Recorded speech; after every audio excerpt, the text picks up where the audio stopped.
साथियों, दीक्षा ऐप के माध्यम से चल रहे निष्ठा प्रशिक्षण अंतर्गत मॉड्यूल नंबर 13 विद्यालय नेतृत्व संकल्पना और अनुप्रयोग, मॉड्यूल नंबर 14 विद्यालय शिक्षा में नई पहलें और मॉड्यूल नंबर 15 पूर्व प्राथमिक शिक्षा के मॉड्यूल हमको प्राप्त हो चुके हैं, जिस पर नामांकन की प्रक्रिया और पूर्ण करने की प्रक्रिया 14 जनवरी तक निर्धारित की गई है। शिक्षक साथियों, इन मॉड्यूलों के प्रश्नोत्तरी के लिए मैंने आपके सहयोग के लिए तीनों मॉड्यूल का प्रश्नोत्तरी का सही और सटीक हल बनाने का प्रयास किया है, जिसके माध्यम से आप प्रशिक्षण प्राप्त करते समय इन मॉड्यूलों के उत्तर, प्रश्नोत्तरी के उत्तर आप आसानी से दे सकें। शिक्षक साथियों, मॉड्यूल नंबर 13 विद्यालय नेतृत्व संकल्पना और अनुप्रयोग, मॉड्यूल नंबर 14 विद्यालय शिक्षा में नई पहलें और मॉड्यूल नंबर 15 पूर्व प्राथमिक शिक्षा, तीनों मॉड्यूल का उत्तर मैं इस वीडियो के माध्यम से दे रहा हूं। शिक्षक साथियों, इसमें थोड़ी सी जैसे जब मैं उत्तर बनाया उस समय मेरे प्रश्नोत्तरी के क्रम में बदलाव होंगे। आप जब उत्तर देखेंगे उस समय भी आपके प्रश्नों के क्रम में बदलाव हो सकते हैं। प्रश्नों के क्रम में बदलाव रहते हैं, विकल्प के क्रम में भी बदलाव रहते हैं। इसलिए जहां तक मेरा सुझाव है शिक्षक साथियों, आप या तो प्रश्नों के क्रम के आधार पर स्क्रीनशॉट लेकर रख लीजिए, या आप हल्का सा हिंट के रूप में सटीक उत्तरों को लिखकर भी रख सकते हैं, ताकि आप सही और सटीक उत्तर दे सकें। चलिए शिक्षक साथियों, मैं बारी बारी से तीनों मॉड्यूल 13, 14 और 15 का उत्तर, प्रश्नोत्तरी का उत्तर बताने का प्रयास करता हूं। चलिए इसके लिए चलते हैं सबसे पहले मॉड्यूल पर। चलिए चलते हैं मॉड्यूल नंबर 15 की प्रश्नोत्तरी के हल पर। शिक्षक साथियों, इस तरह से जब जाएंगे, चलिए हमें पहला प्रश्न मिलता है इस पर। ब्रैकेट इन कक्षा के भीतर के क्षेत्र है जहां बच्चों को विकास के एक विशिष्ट आयाम से संबंधित सामग्री मिलती है। इसका सही और सटीक उत्तर बैठता है शिक्षक साथियों, लर्निंग सेंटर। इससे पहले मैं सभी ऑप्शन को पढ़ देता हूं। संगीत केंद्र, लर्निंग सेंटर, अध्ययन केंद्र और देखभाल केंद्र। तो शिक्षक साथियों, जैसे मैंने पूर्व में कहा, इसका सही और उचित उत्तर जो बैठता है वह है लर्निंग सेंटर। तो चलिए इस पर मैं टच करके अंकित कर देता हूं। चलिए अब आगे बढ़ते हैं अगले प्रश्न की ओर। अगला प्रश्न इसमें हमको मिला हुआ है, पूर्व माध्यमिक शिक्षा वर्षों के दौरान मूल्यांकन सुनिश्चित करने में मदद करता है। विकासात्मक देरी की प्रारंभिक पहचान, संभावित क्षमताएं, उपरोक्त सभी, विशेष शैक्षिक आवश्यकताएं। इसके लिए शिक्षक साथियों जो सही उत्तर बैठता है वह है उपरोक्त सभी, मतलब दिए गए सभी विकल्प इस उत्तर के लिए उपयुक्त है। तो चलिए उपरोक्त सभी पर टच करते हैं और आगे बढ़ते हैं।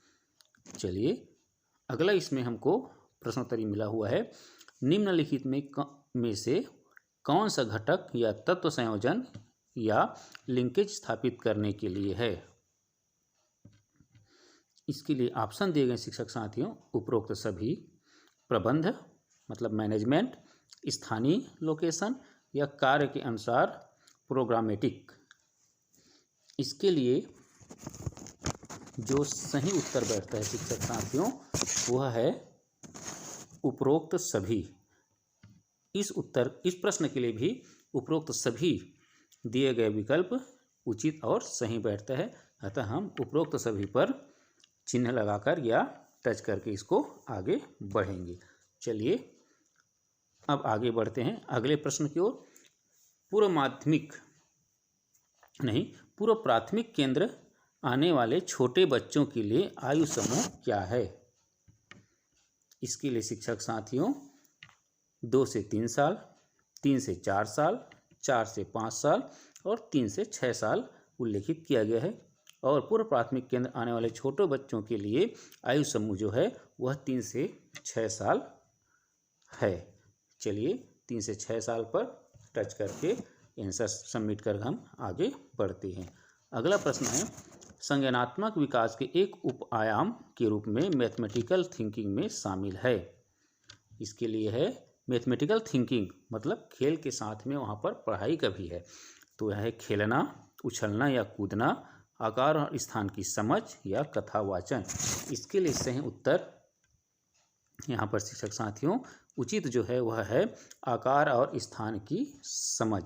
चलिए इस पर टच करके आगे हम नए प्रश्न की ओर आगे बढ़ते हैं।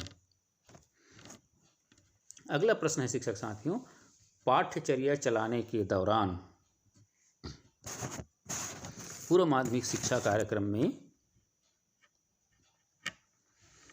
शिक्षण शास्त्र के 3 मुख्य तत्व या घटक क्या है? पहला इसमें विकल्प है खेल, परस्पर संवाद और परिवेश। अगला विकल्प है खेल, अनुभवात्मक अधिगम और पर्यावरण। अगला विकल्प है खेल, अनुभवात्मक सीखना और कहानी कहना। और अंतिम विकल्प है खेल, कहानी कहना और पढ़ना। इसके लिए सही उत्तर जो बैठता है वह है खेल, परस्पर संवाद और परिवेश का। खेल, परस्पर संवाद और परिवेश, यह इस प्रश्न के लिए सही और सटीक उत्तर बैठता है शिक्षक साथियों। चलिए इस पर टच करके भी इस पर हम अंकित कर देते हैं। इसके बाद चलिए आगे बढ़ते हैं अगले प्रश्न और। ब्रैकेट इन मान्यता है कि भाषा शब्द, शब्दांश, तुकांत और ध्वनियों से बनी है।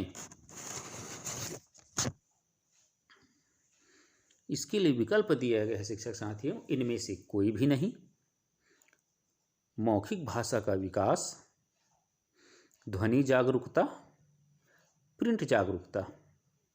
शिक्षक साथियों मान्यता है कि भाषा शब्द, शब्दांश, तुकांत और ध्वनि से बनी है।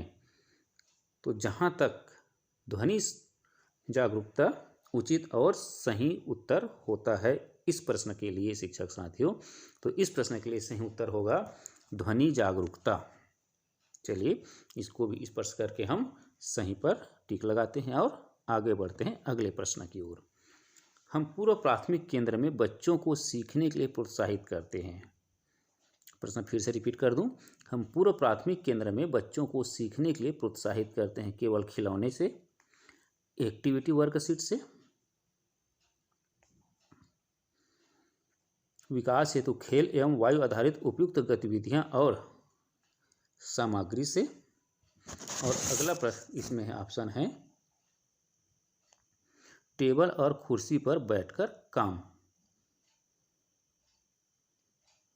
इसके लिए सही उत्तर विकास हेतु खेल एवं आयु आधारित उपयुक्त गतिविधियां और सामग्री। निश्चित है पूर्व प्राथमिक केंद्र पर यह गतिविधि कराई जाती है और यही इसका सही और उचित उत्तर होगा। चलिए अगले प्रश्न को आगे बढ़ते हैं शिक्षक साथियों। अगला प्रश्न है पूर्व प्राथमिक शिक्षा कार्यक्रम प्रशिक्षण में शामिल होना चाहिए केवल पूर्व माध्यमिक और सभी प्राथमिक शिक्षक, केवल पूर्व प्राथमिक शिक्षक को, पूर्व प्राथमिक और ग्रेड 1 और 2 के शिक्षक को, पूर्व प्राथमिक और ग्रेड 1 के शिक्षक को। शिक्षक साथियों सभी शिक्षक हैं और सभी को पढ़ाना होता है, इसलिए जहाँ तक संभव है प्रशिक्षण में पूर्व प्राथमिक और ग्रेड 1 और 2 के शिक्षक को भी शामिल होनी चाहिए या होने चाहिए। और इसका उत्तर यही सही और उचित बैठता है शिक्षक साथियों। और इस तरह से चलिए अब आगे प्रश्न पर आगे बढ़ते हैं। छोटे बच्चों के खेलने के अवलोकन और आकलन के लिए निम्नलिखित तकनीक की आवश्यकता होती है। चलिए इसका ऑप्शन है शिक्षक साथियों पोर्टफोलियो, रेटिंग स्केल, ऊपर की सभी और चेक लिस्ट। लगभग छोटे बच्चों के खेलने के अवलोकन के लिए हमें इन सभी दिए गए विकल्पों का उपयोग कर लेना चाहिए। तो इस तरह से इस प्रश्न का उत्तर या इस प्रश्न का विकल्प में दिए गए उत्तर ऊपर के सभी विकल्प सही आते हैं शिक्षक साथियों। तो चलिए इस पर स्पर्श करके इसको फाइनल करते हैं और आगे बढ़ते हैं। चलिए अगला प्रश्न में चलते हैं। और लगभग सभी 10 प्रश्न हो गए शिक्षक साथियों। इन 10 प्रश्नों के सही और उचित उत्तर मैंने अपनी ओर से देने का प्रयास किया है, जिसे आप अच्छी तरह से सबमिट करके पूर्ण अंक प्राप्त कर सकते हैं और अपने प्रशिक्षण को यथेष्ट बना सकते हैं। चलिए शिक्षक साथियों, धन्यवाद, सादर थैंक यू।